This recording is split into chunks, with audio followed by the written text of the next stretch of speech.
All right. Hello there. Good evening. It's midnight, 11:59, and we're gonna be reading George Orwell, Animal Farm, the graphic novel illustrated by Odear. Um, it's 176 pages, and I just changed it by accident. Fuck. Okay, so here we are. We are back, and we can finally start. Chapter 1. Mr. Jones had locked the hen houses but was too drunk to remember to shut the pop hose. The light from his lantern danced from the side to side. A last glass of beer and to bed. As soon as the light in the bedroom went out, there was a stirring and a fluttering through the farm buildings. Old Major had had a strange dream during the previous night and wished to communicate it to the other animals. It had been agreed that they should all meet in the big barn. Comrades, you have heard already about the strange dream that I had last night. But I will come to the dream later. I'll have something else to say first. I do not think, comrades, that I shall be with you for many months longer, and before I die I feel it my duty to pass on to you such wisdom as I have acquired.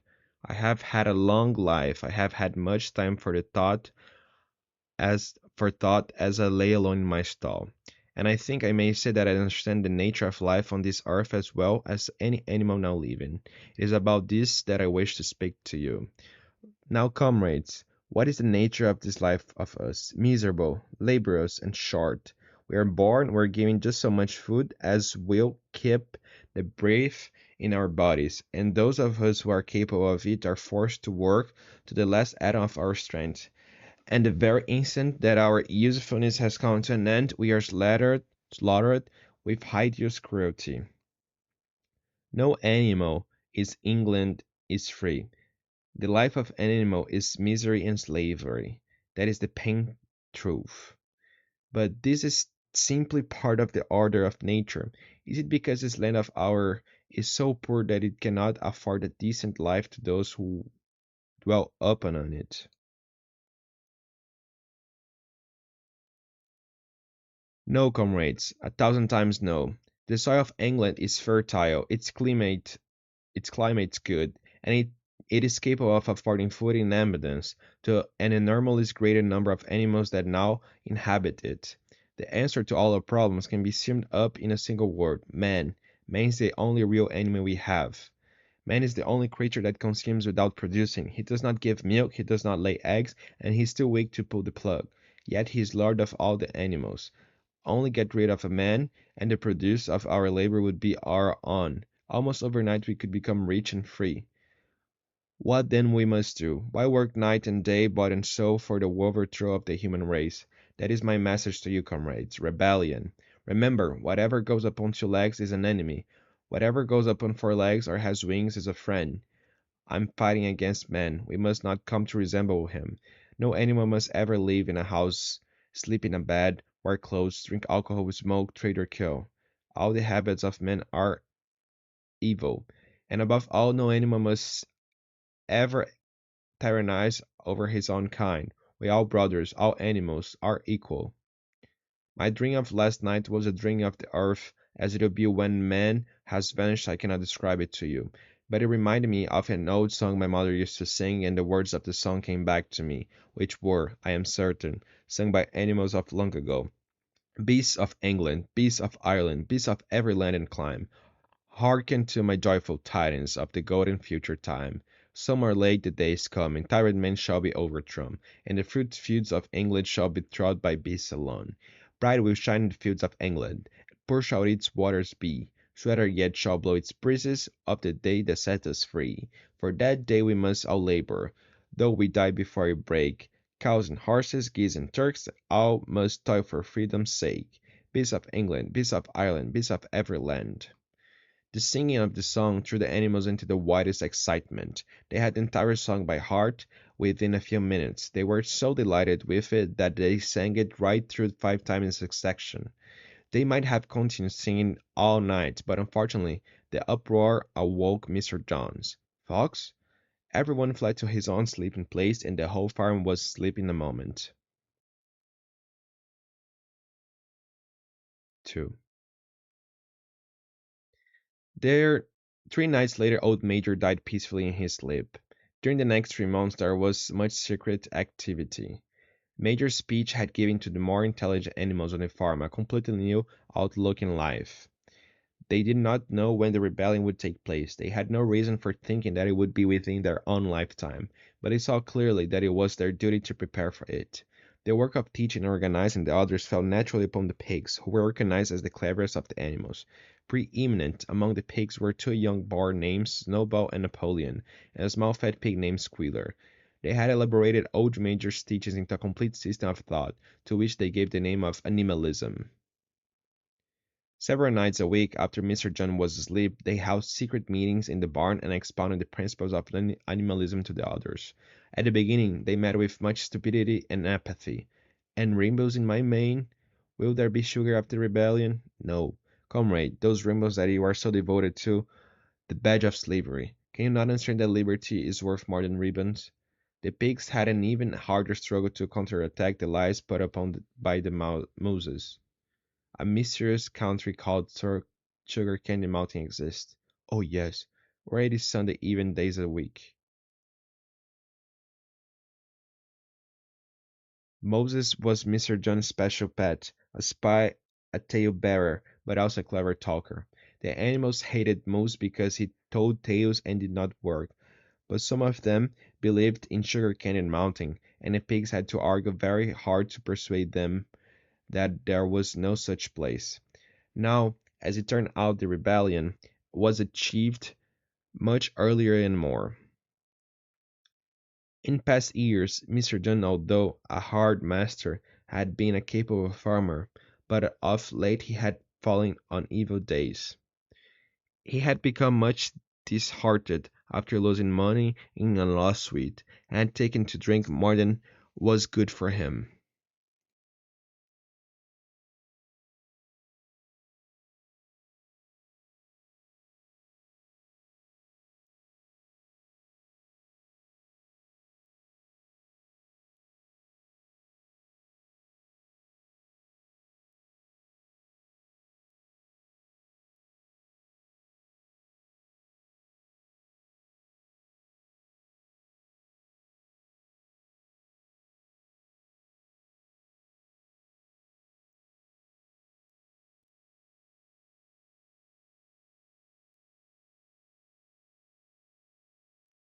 Had become much disheartened after losing money in lawsuit, and had taken to drinking more than was good for him. His men were idle and dishonest. The fields were full of weeds, the animals were underfed. June came, and the hay was almost ready for cutting. On Midsummer's Eve, which was a Saturday, Mr. Jones got so drunk at the Red Lion that he did not come back till midday or Sunday.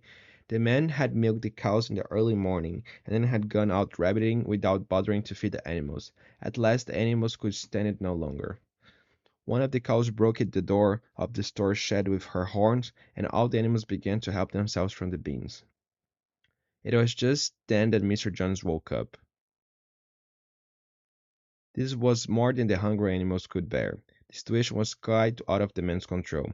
They had never seen animals behave like this before. And this sudden uprising of creatures whom they were used to thrashing and maltreating, just as they chose, frightened them almost out of their wits. A minute later, all 5 of them were in full light, with the animals pursuing them in triumph. And so almost before they knew what was happening, the rebellion had been successfully carried through. Jones was expelled and the manor farm was theirs. For the first few minutes the animals could hardly believe in their good fortune. Their first act was to gallop in a body right round the boundaries of the farm, as though to make sure that no human being was hiding. They then they raced back to the farm buildings to wipe out the last trace of John's hated reign. The harness room, the nose rings, the dog chains, the grill knives, flung down the wheel or thrown on the fire. Ribbons should be considered as clothes, which are the mark of a human being. All animals should go naked. I'm a very little while the animals had destroyed everything that reminded them of Mr. Jones.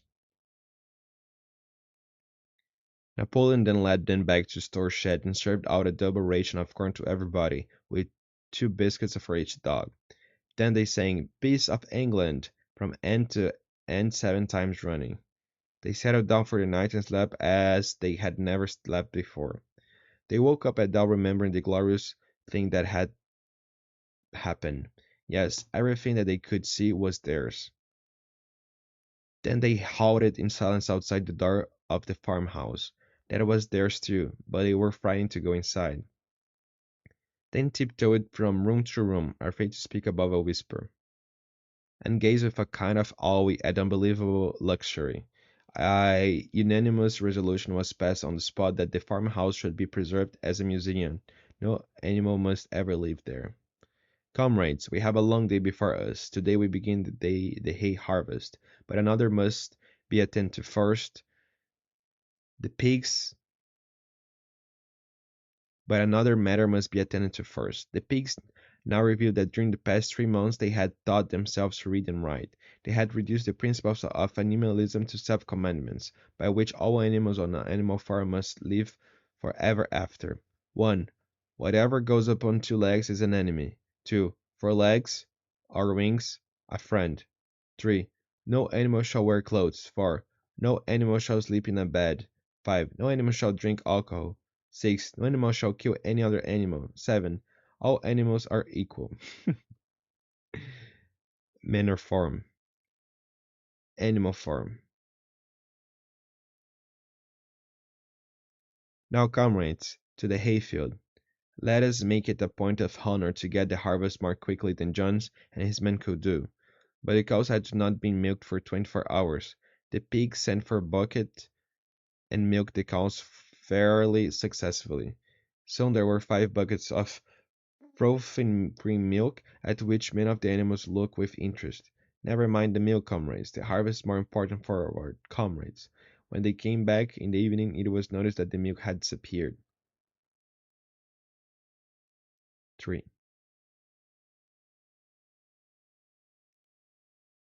How they toiled and sweated to get the hay in. The horses knew every inch of the field, and in fact understood the business of mowing and racking far better than Jones and his men. The pigs did not actually work, but they were directed and supervised. Gee up, comrade! With their superior knowledge, it was natural that they should assume the leadership, and every animal down to the humblest work at turning the hay and gathering it. It was the biggest harvest that the farm had ever seen. The animals were happy as they had never conceived it possible to be. With the worthless parasitical human being gone, there was more for everyone to eat. There was more leisure. Although that summer the work of the farm went like clockwork, they met with many difficulties. But the pigs with their cleverness and Boxer with his tremendous muscles always pulled them through. Boxer was the admiration of everybody. There were days when the entire work of the farm seemed to rest on his mighty shoulders. From morning to night he was pushing and pulling, always at the spot where the work was hardest. On Sundays there was no work. Breakfast was an hour later than usual, and after breakfast there was a ceremony which was observed every week without fail. The flag is green to represent the green fields of England, while the hoof and horse signify the republic of the animals which will arise when the human race has been finally overthrown. After the hoisting of the flag, all the animals trooped into the big barn for a general assembly called the meeting. Here the work of the coming week was planned out and resolutions were put forward and debated. It was always the pigs who put forward the resolutions. The other animals understood how to vote, but could never think of any real resolutions of their own. The meeting always ended with the singing of Beats of England, and the afternoon was given up recreation. The pigs had set aside the harmonious room as a headquarters for themselves. Here, in the evenings, they studied blacksmithing, carpentering, and other necessary arts from books brought out of the farmhouse. Snowball busied himself with the organizing of the other animals into animal committees. Winter Wool Movement, Egg Production Committee, Clean Tails League. and the Wild Comrades Reeducation Committee. On the whole, these projects were a failure. We're all comrades now. The reading and writing classes, however, were a great success. EFGH. By the autumn, almost every animal on the farm was literate in some degree. ABE. It was found that the stupider animals, such as the sheep, hens, and ducks, were unable to earn the seventh commandment by heart. Snowball reduced them to a single maxim: 4 legs, good; 2 legs, bad. Napoleon took no interest in snowball committees. He took 9 puppies from their mother, saying he would make himself responsible for their education. He took them up into a loft which could only be reached by a ladder from the harness room, and there kept them in such seclusion that the rest of the farm soon forgot their existence. The education of the young is more important than anything that can be done for those who have already grown up. The mystery of where the milk went to was soon cleared up. It was mixed every day into the pig's mash. The early apples, now ripening, were to be collected for the use of the pigs. Our sole object is to preserve our health, said Squealer. We pigs are brain workers. What will happen if we fail in our duty? Jones would come back. When it was put to the animals in this light, they had no more to say. The milk and apple should be reserved for the pigs alone. Or by the late summer, the news of what happened off Animalfarm had spread across half the country. Everyday pigeons were sent with instructions to mingle with the animals on neighboring farm, to tell them the story of the rebellion, and teach them the tune of Peace of England. Most of this time Mr. John had spent sitting the Red Lion, complaining to anyone who would listen of the monstrous injustice he had suffered. The other farms at first pretended to laugh to scorn the idea. Animals managing a farm. They would be starving to death. The whole thing would be over in a fortnight. When time passed, and the animals had evidently not starved to death, they began to talk of the terrible weakness that now flourished in Animal Farm. Cannibalism, torture, they have their females in common. This is what comes of rebelling against the laws of nature. But rumors of a wonderful farm, where the human beings had been turned out and animals managed their own affairs, continued to circulate. Throughout that year, a wave of rebelliousness ran through the countryside. The tune and words of Peace of England were known everywhere, and human beings secretly trembled here in it in a prophecy of their future doom. Early in October, Jones, and his men, armed. Obviously, they were going to attempt the recapture of the farm. They had long been expecting, and all preparation had been made. Snowball had studied a notebook of Julius Caesar's campaigns. The first attack, all the pigeons, followed by the geese. A skirmishing maneuver intended to create disorder. Then Snowball launched the second line of attack.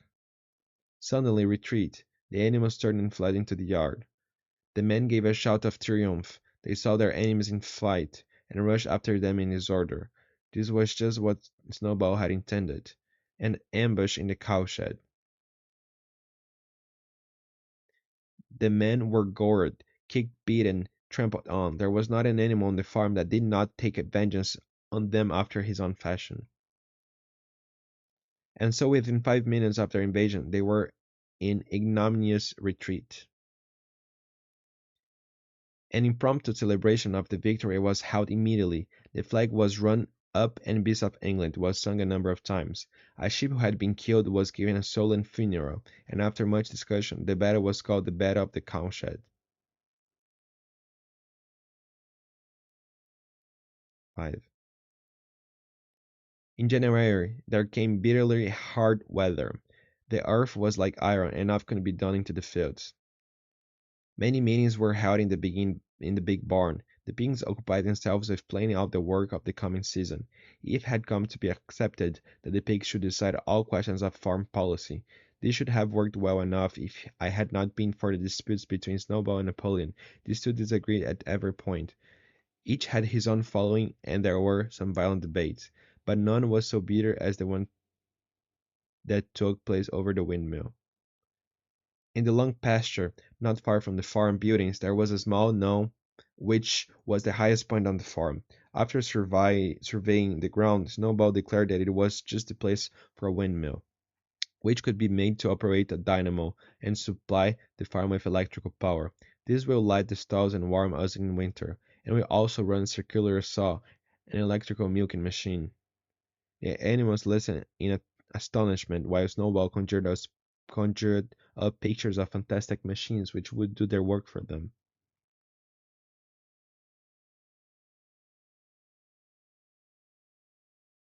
Snowball used as his study a shed which had once been used for incubators and had a smooth wooden floor suitable for drawing on. He was closeted there for hours at a time.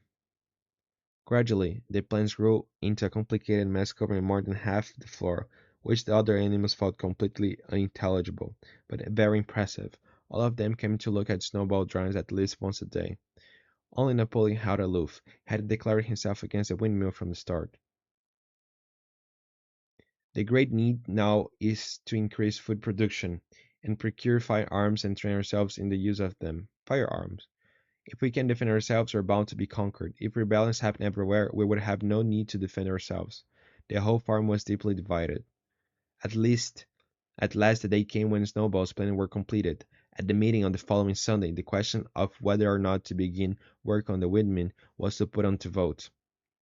Snowball stood up, and though occasionally interrupted by bleating from the sheep, set forth his reasons for advocating the building of the windmill. Then Napoleon stood up to reply, "The windmill is nonsense, and nobody should vote for it." He had spoke for barely 30 seconds, and seemed almost indifferent as to the effect he produced. Snowball broke into passionate appeal in favor of the windmill, and painted a picture of Animalfarm as it might be when stored labor was lifted from the animals' backs. By the time he had finished speaking, there was no doubt as to which way the vote would go. But just at this moment Napoleon uttered a whimper no one had ever heard him utter before. Brrr! At this there was a terrible baying sound outside, and 9 enormous dogs came bounding into the barn. They dashed straight for Snowball. He sprang from his place just in time to escape their snapping jaws. In a moment he was out of the door, and they were after him. Too amazed and frightened to speak, all the animals crowded through the door to watch the chase. Snowball raced across the long pasture, slipped through a hole in the hedge, and was seen no more. Where did these creatures come from? The problem was soon solved. They were the puppies whom Napoleon had taken away from their mothers and reared privately. From now on, the Sunday meetings will come to an end.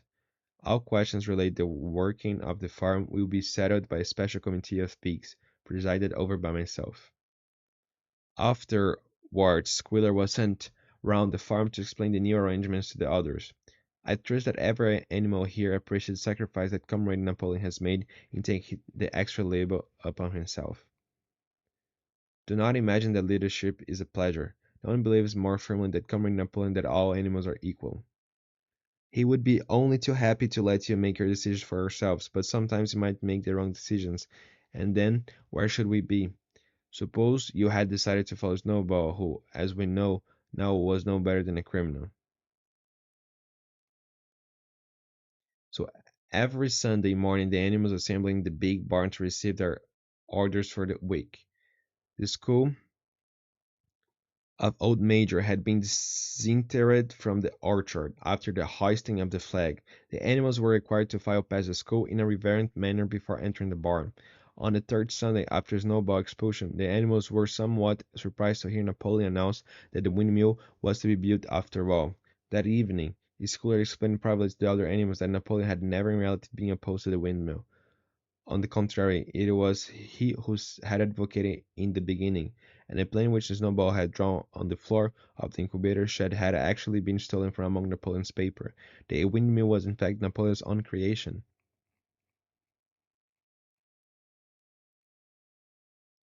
All the year the animals worked like slaves, but they were happy in their work. They worked 60 hours a week, and in August Napoleon announced that there would be work on Sunday afternoons as well. This work was strictly voluntary, but any animal who absented himself would have his ration reduced by half. Even so, it was found necessary to leave certain tasks undone.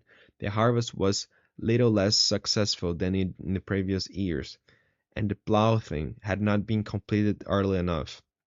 It was possible to foresee that the coming winter would be a hard one. The windmill presented unexpected difficulties. There was plenty of sand, and cement had been found in one of the outhouses, so that ultimate years for building were at hand. But how to break up the stone into pieces of suitable size? Only after weeks of vain effort did the right idea occur to somebody, namely, to utilize the force of gravity. Huge boulders were dragged to the top of the quarry and topped over the edge to shatter pieces. Nothing could have been achieved without Boxer.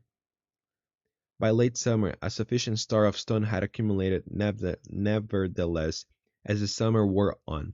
Various unforeseen shortages began to make themselves felt. There was need of paraffin oil, nails, the machinery for the windmill. Napoleon announced a new policy. Animal Farm would engage in trade with the neighboring farms, not, of course, for any commercial purpose, and with a solicitor as intermediary. The animals felt a vague uneasiness and watched whimpers come and go with a kind of dread. It was about this time that the pigs suddenly moved into the farmhouse and took up their residence there. Some of the animals were disturbed when they heard that the pigs not only took their meals in the kitchen and used the drawing room as a recreation room, but also slept in the beds. The animals seemed to remember a resolution against this.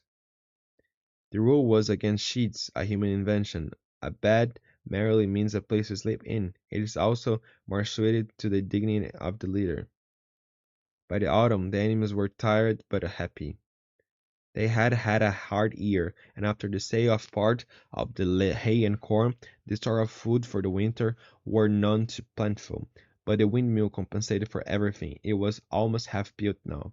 In their spare moments, the animals would walk around and round the half-finished mill, admiring the strength and perpendicularity of its walls, and marveling that they should have ever have been able to build anything so imposing. November came, with raging southwest winds. Finally there came a night when the gale was so violent that the farm building rocked on their foundations. In the morning the animals came out of their stalls. A terrible sight met their eyes. The windmill was in ruins. Ruins. Comrades, do you know who is responsible for this? Do you know the enemy who has come in the night and overthrown our windmill? Snowball, this traitor has crept here under cover of night and destroyed our work of nearly a year, in sheer malignity, to avenge himself. Here and now I pronounce the death sentence upon Snowball. Half a bushel of apples to any animal who brings him to justice, a full bushel to anyone who captures him alive. There is work to be done. This very morning we begin rebuilding the windmill, and we will build all through the winter, rain or shine. Long live the windmill! Long live Animal Farm!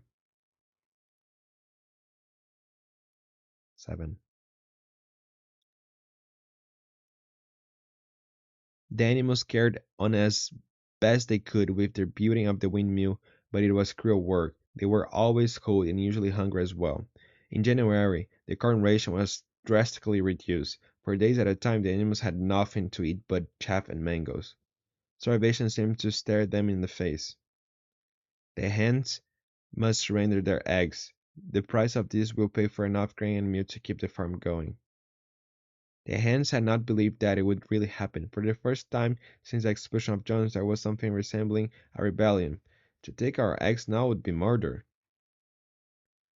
Their method was to fly up to the rafters and there lay their eggs, which smashed on the floor. Napoleon acted swiftly and ruthlessly. He ordered the hens' rations to be stopped. For 5 days the hens held out, then they capitulated and went back to their nesting boxes. 9 hens had died in the meantime. Early in the spring, an alarming thing was discovered. Snowball was secretly frequenting the farm by night. Every night he comes, creeping, and performs all kinds of mischief. They say he stole the corn, upset the milk pails, broke eggs, trampled the seabeds. Whenever anything went wrong, it became usual to attribute to Snowball. It seemed to the animals as though Snowball were some kind of invisible influence pervading the air about them, and menacing them with all kinds of dangers. Comrades, a most terrible thing has been discovered. Snowball has sold himself to Frederick of Pinchfield Farm, who is even now plotting to attack us and take our farm away from us. Snowball is to act as his guide when the attack begins. But there is worse than that. Snowball was in league with Jones from the very start. It has all been provided by documents which he left behind him. I do not believe that. Snowball fought bravely at the Battle of the Cowshed. It is all written down in the secret documents. That was part of the arrangement. Our leader, Comrade Napoleon, has stated cate- categorically that Snowball was John's agent from the very beginning. If Comrade Napoleon says it, it must be right. 4 days later, in the afternoon, Napoleon ordered all the animals to assemble in the yard. They all cowered silently in their places, seeming to know in advance that some terrible thing was about to happen. Napoleon uttered a high-pitched whimper. Immediately the dogs bounded forward, seized 4 of the pigs by the ear, and dragged them to Napoleon's feet. Confess your crimes. Yes, I have been secretly in touch with Snowball. He privately admitted to me that he's been John's secret agent for years. I collaborated with him in destroying the windmill. Oh, wow. Does any other animal have anything to confess? Snowball appeared to us in a dream and incited us to disobey. I stole corn from the harvest. And so the day of confessions and executions went on, until there was a pile of corpses lying before Napoleon's feet. When it was all over, the remaining animals crept away in a body. Their air was heavy with the smell of blood. I do not understand it. I would not have believed that such things could happen on our farm. 8. When the terror caused by the executions had died down, the animals worked even harder than they had worked in the previous year to rebuild the windmill, which, together with the regular work of the farm, was a tremendous labor. There were times when it seemed to the animals that they worked longer hours and fed no better than they had done in John's days. Napoleon was now never spoken of simply as Napoleon. He was always referred to in formal style as our leader, Comrade Napoleon.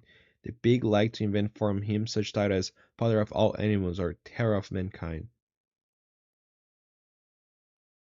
Napoleon was not seen in public as often as once in a fortnight. When he did appear, he was attended not only by his retinue of dogs, but by a black cockerel who marched in front of him and acted as kind of trumpeter.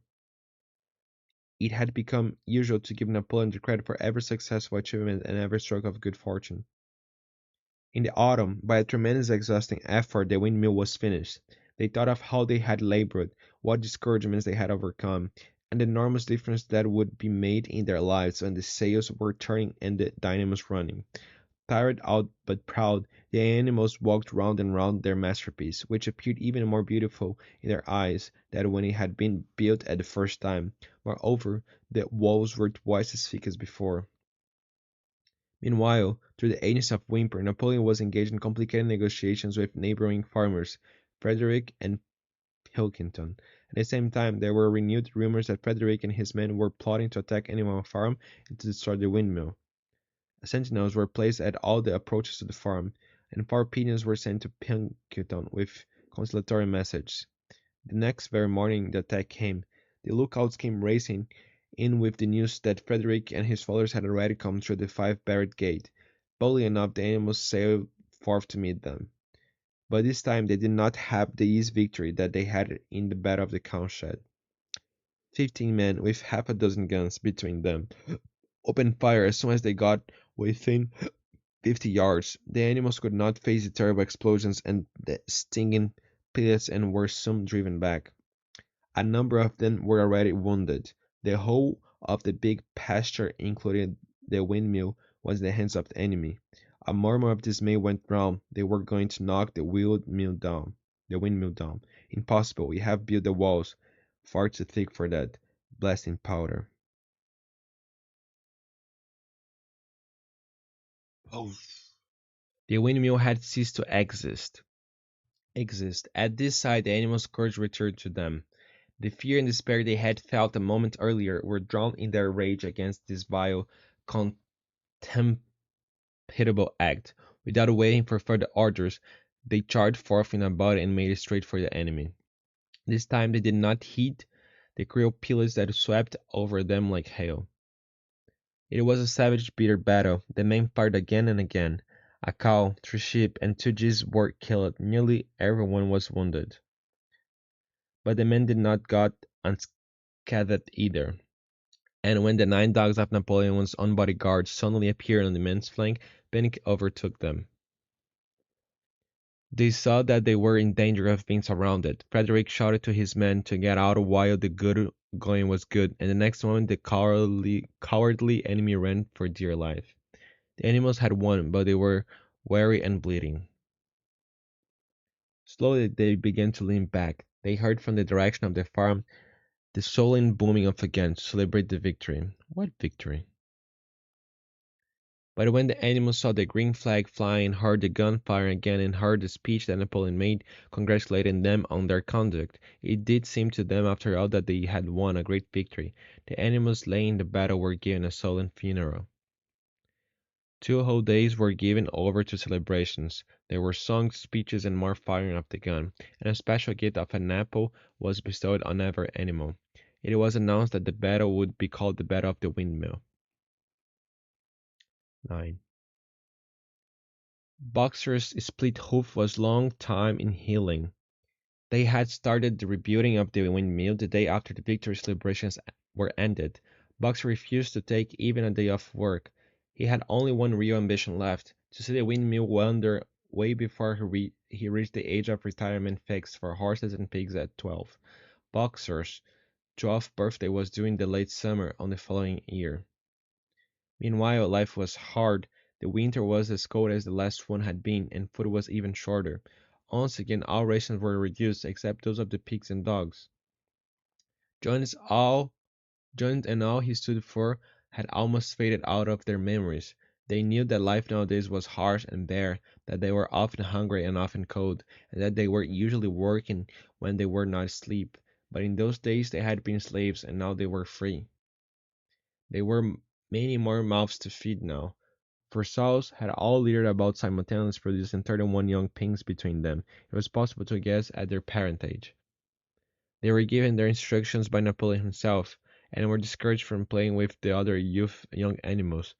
It was laid down as a rule that when a pig and any other animal met on the path, the other animal must stand aside.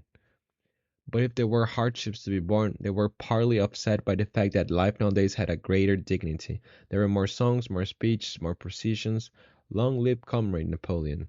The animals enjoyed the celebration, so that, what with the songs and the processions, they were able to forget that their bellies were empty, at least part of the time. In April, Animalfarm was proclaimed a republic, and it became necessary to elect a president. There was only one candidate, Napoleon, who was elected unanimously. Late one evening in the summer, a sudden rumor ran round the farm. Something had happened to Boxer. Boxer has fallen, and he can't get up. The rumor was true. Boxer, how are you? It is my lung. It does not matter. I think we'll be able to finish the windmill without me. I have been looking forward to my retirement. Boxer managed to lean back to his tail. I'm not sorry for what happened. I look forward to the peaceful days of spending in the corner of the big pasture. I intend to learn the remaining 22 letters of the alphabet. Comrade Napoleon learned with the very deepest distress of this misfortune to one of the most loyal workers of the farm, and is already making arrangements to send Boxer to be treated in the hospital at Wellington. The animals felt a little uneasy at this. They did not like to think of their sick comrade in the hands of human beings. They're taking Boxer away. Goodbye, Boxer. Fools, fools, do you not see what is written on the side of the van? Boxer, Simon's slaughterhouse. Boxer. They are taking Boxer to the knackers. Comrades, don't take your own brother to his death. But the stupid brutes, too ignorant to realize what was happening, merely set back their ears and quickened their pace. Too late someone thought of racing ahead and shutting the 5-barred gate, but in another moment the van was through. It was rapidly disappearing down the road. The explanation was really very simple. The van had previously been the property of the knacker and had been bought by the veterinary surgeon. Bugs was never seen again.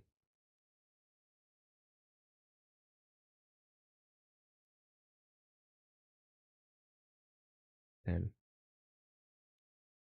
years passed. The seasons came and went. The short animals lived, fled by. A time came when there was no one who remembered the old days of the rebellion.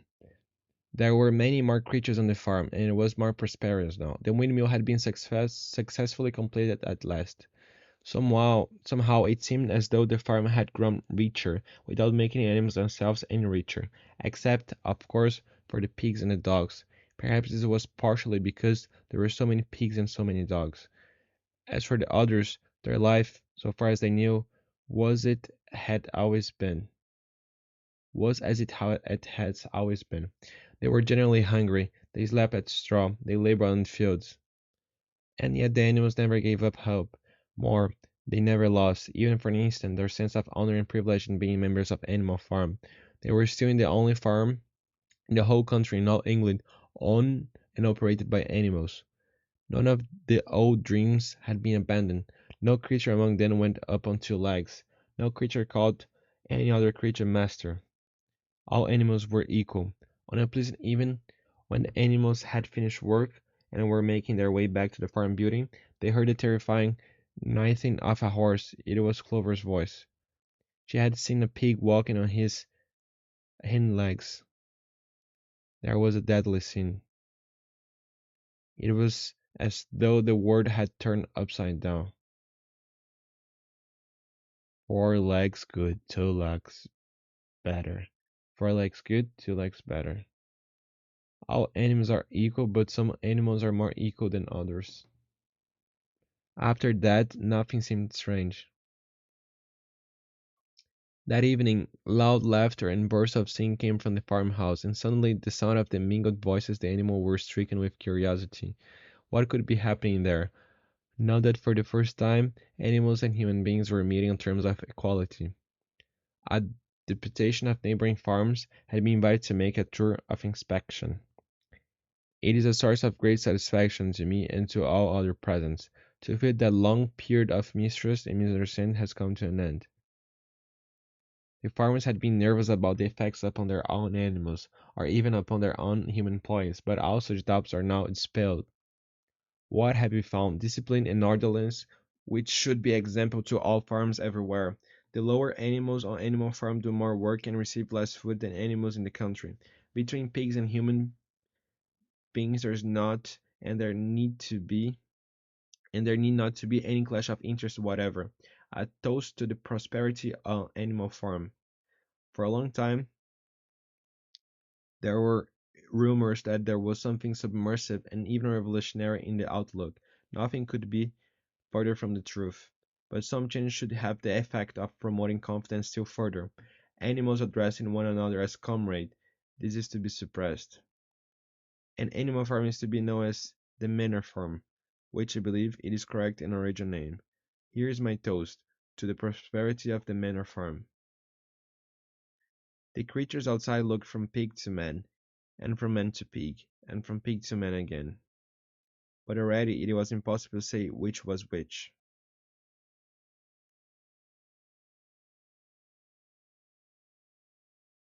George Orwell was born in 1903 in Motihari, Bengal, India, the son of a British colonial civil servant. He was educated at Eton, and in 1922 joined the Indian Imperial Police in Burma, resigning in 1927 to become a writer. From 33 to 49, he published various novels and works of non-fiction, considered one of the most important writers of the 20th century. He is the author of Animal Farm, Down and Out in Paris and London, in 1984. He died in London in 1950. Down and Out in Paris. Okay, new book. Ah, Odir was born in 1967 in Pelotas, Brazil. He's a comic artist and painter with the books published Copacabana, with script by Lobo, and Guadalupe, with script by Angelica Freitas. He has contributed to several comics anthologies, and his short stories and illustrations have become published in Brazilian newspapers and magazines such as Folha de São Paulo, O Globo, and Le Monde Diplomatique Brasil, among others. Alright, wow. very happy to know that it was a Brazilian that made that. Um, so thank you. Goodbye.